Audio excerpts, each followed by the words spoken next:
شروع اللہ کا نام لے کر جو بڑا مہربان نہایت رحم والا ہے۔ جو چیزیں آسمانوں میں ہیں اور جو چیزیں زمین میں ہیں سب اللہ کی تسبیح کرتی ہیں، اور وہ غالب ہے، حکمت والا ہے۔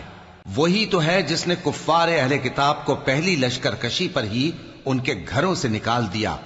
مسلمانوں، تمہارے خیال میں بھی نہ تھا کہ وہ نکل جائیں گے، اور وہ لوگ یہ سمجھے ہوئے تھے کہ ان کے قلعے ان کو اللہ کے عذاب سے بچا لیں گے، مگر اللہ نے ان کو وہاں سے آ لیا جہاں سے ان کو گمان بھی نہ تھا، اور اس نے ان کے دلوں میں دہشت ڈال دی کہ اپنے گھروں کو خود اپنے ہاتھوں اور مومنوں کے ہاتھوں سے اجاڑنے لگے۔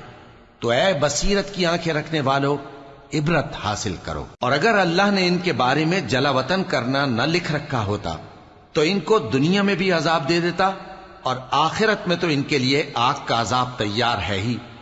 یہ اس لیے کہ انہوں نے اللہ اور اس کے رسول صلی اللہ علیہ وآلہ وسلم کی مخالفت کی، اور جو شخص اللہ کی مخالفت کرے تو اللہ اسے سخت عذاب دینے والا ہے۔ مومنوں، کھجور کے جو درخت تم نے کاٹ ڈالے یا ان کو ان کی جڑوں پر کھڑا رہنے دیا، سو یہ اللہ کے حکم سے تھا، اور اس سے مقصود یہ تھا کہ وہ نافرمانوں کو رسوا کرے۔ اور اے مسلمانوں، جو مال اللہ نے اپنے پیغمبر کو ان لوگوں سے جنگ کے بغیر دلوایا ہے اس میں تمہارا کچھ حق نہیں، کیونکہ اس کے لیے نہ تم نے گھوڑے دوڑائے نہ اونٹ، لیکن اللہ اپنے پیغمبروں کو جن پر چاہتا ہے غالب کر دیتا ہے، اور اللہ ہر چیز پر قادر ہے۔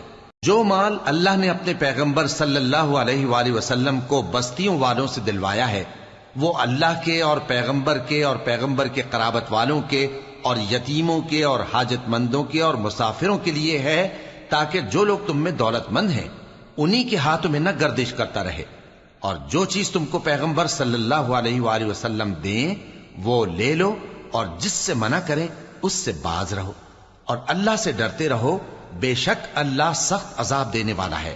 اور ان ضرورت مند مہاجروں کے لیے بھی جو اپنے گھروں اور مالوں سے خارج اور جدا کر دیے گئے ہیں، جو اللہ کے فضل اور اس کی خوشنودی کے طلبگار اور اللہ اور اس کے پیغمبر کے مددگار ہیں، یہی لوگ سچے ہیں۔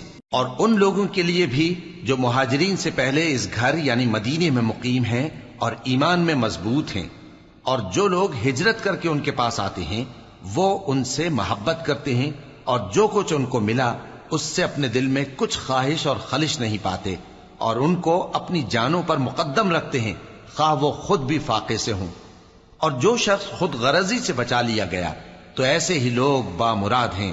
اور ان کے لیے بھی جو ان مہاجرین کے بعد آئے اور دعا کرتے ہیں کہ اے پروردگار ہمارے اور ہمارے بھائیوں کے جو ہم سے پہلے ایمان لائے ہیں گناہ معاف فرما، اور مومنوں کی طرف سے ہمارے دل میں کینہ و حسد نہ پیدا ہونے دے، اے ہمارے پروردگار تو بڑا شفقت کرنے والا ہے، مہربان ہے۔ کیا تم نے ان منافقوں کو نہیں دیکھا جو اپنے کافر بھائیوں سے جو اہل کتاب ہیں کہا کرتے ہیں کہ اگر تم جلا وطن کیے گئے تو ہم بھی تمہارے ساتھ نکل چلیں گے اور تمہارے بارے میں کبھی کسی کا کہا نہ مانیں گے، اور اگر تم سے جنگ ہوئی تو تمہاری ہی مدد کریں گے، مگر اللہ ظاہر کیے دیتا ہے کہ یہ جھوٹے ہیں۔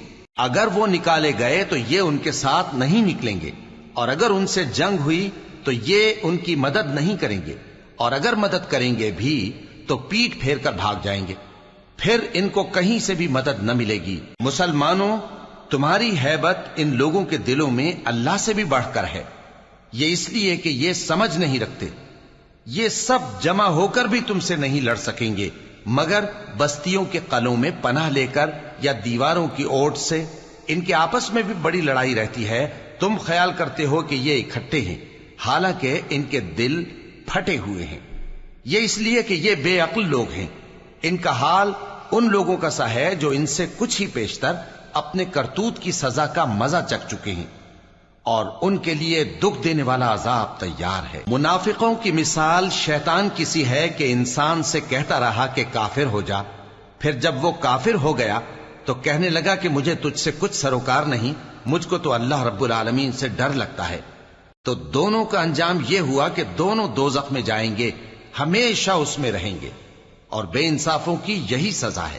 اے ایمان والو، اللہ سے ڈرتے رہو، اور ہر شخص کو دیکھنا چاہیے کہ اس نے کل یعنی آخرت کے لیے کیا سامان بھیجا ہے، اور ہم پھر کہتے ہیں کہ اللہ سے ڈرتے رہو بے شک اللہ تمہارے سب اعمال سے خبردار ہے۔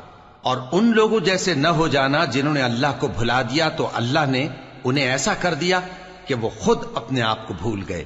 یہی لوگ ہیں نافرمان۔ اہل دوزخ اور اہل بہشت برابر نہیں، اہل بہشت ہی کامیابی حاصل کرنے والے ہیں۔ اگر ہم یہ قرآن کسی پہاڑ پر نازل کرتے تو تم اس کو دیکھتے کہ اللہ کے خوف سے دبا اور پھٹا جاتا ہے۔ اور یہ مثالیں ہم لوگوں کے لیے بیان کرتے ہیں تاکہ وہ غور کریں۔ وہی اللہ ہے جس کے سوا کوئی معبود نہیں، پوشیدہ اور ظاہر کا جاننے والا، وہ بڑا مہربان ہے، نہایت رحم والا ہے۔ وہی اللہ ہے جس کے سوا کوئی عبادت کے لائق نہیں، بادشاہ حقیقی، ہر عیب سے پاک، سلامتی دینے والا، امن دینے والا، نگہبان، غالب، زبردست، بڑائی والا۔